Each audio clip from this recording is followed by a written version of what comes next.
On a quiet dawn in 1872, the city of Pisa was swathed in a tender morning mist. In a modest inn, an elderly man known by the pseudonym Mr. Brown drew his final, weary breath. Little did the world know that this fugitive, a man wanted by the law until his dying moment, was in fact the very name that made the monarchs of Europe tremble, Giuseppe Mazzini. Tonight, by the rhythmic flicker of the hearth, let us step into the true odyssey of his life with a tale that requires no effort to remember, only to be felt.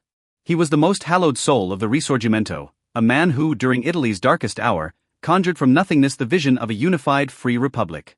Yet, when his dream finally manifested as the Kingdom of Italy, he found himself a superfluous outsider. This is a story of unyielding obsession and 10,000 letters, a chronicle of how a soul, in the solitude of foreign nights, confronted the shattering of its own ideals. The trajectory of Mazzini's life diverged from the path of mundane mediocrity long ago in the salt-misted port of Genoa. Then young and handsome, he could have been a distinguished lawyer, yet following a failed uprising, he chose to don a black suit that he would never remove, a perpetual mourning dress for his homeland in shackles. He would wear this raiment of sorrow for 40 years.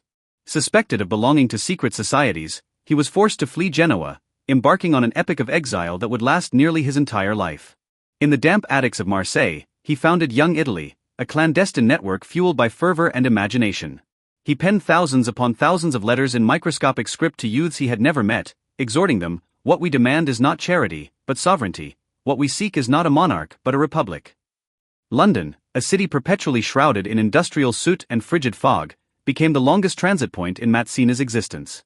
Residing in the gloomy Spartan flats of Chelsea, the only ornaments in his rooms were letters and maps piled to the ceiling. To conserve resources, he often restricted himself to a single meal a day, funneling every spare penny to the revolutionary battlefields far away.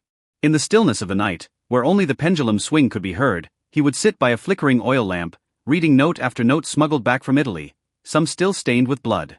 Charles Dickens, once his neighbor, was profoundly moved by his extreme self-discipline and his divine melancholy. Mazzini mapped the dawn of his homeland within the darkness of exile. This connection, forged purely of memory, ink and paper, rendered his soul both translucent and fragile. The cruelest jests of fate often strike when one is but a step from the finish line. In 1848, Mazzini finally returned to the Rome of his dreams and established a short-lived republic. It was the most radiant moment of his life. He truly believed the hallowed utopia had descended. Yet, a mere 100 days later, the bayonets of France and Austria shattered this brittle illusion. He grew increasingly obstinate, rejecting any form of political compromise. As Garibaldi swept through the south and Cavour maneuvered at the diplomatic tables, Mazzini felt a creeping panic from the sidelines. He realized that while he sought an ideal state of self-governance by the people, reality was drifting toward a unification ruled by the crown. When the tricolor flag of unity finally unfurled over Rome, it rose in the name of a king. To him, this was not victory, but a magnificent betrayal of his ideals. In his twilight years, Mazzini was like a ghost forgotten by the very era he helped create. Though free to return to Italy, he stubbornly refused the amnesty offered by the new regime, continuing to lurk in the shadows under various guises. Living in a small town on the Italian border, he remained obsessed with the intersection of chemistry and the written word within his cramped laboratory. He began to doubt, had the letters he spent a lifetime weaving truly redeemed his country, or had they merely served to comfort his own solitary heart?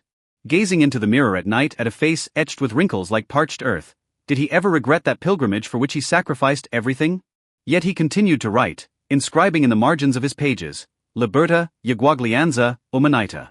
This spiritual schism provided a hollow, yet profoundly solemn, scaffolding for his lonely old age. On that morning in 1872, Mazzini lay in his bed, surrounded only by a stack of unfinished drafts concerning Republican ideals. When his true identity was revealed, all of Italy was plunged into a vast, belated sense of guilt.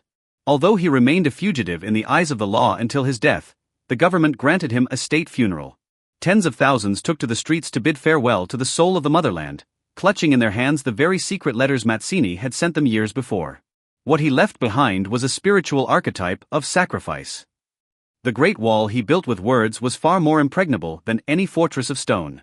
Beneath the headstone overlooking the bay lies not merely the vessel of a man, but the original, awakening dream of humanity's pursuit of a pure ideal.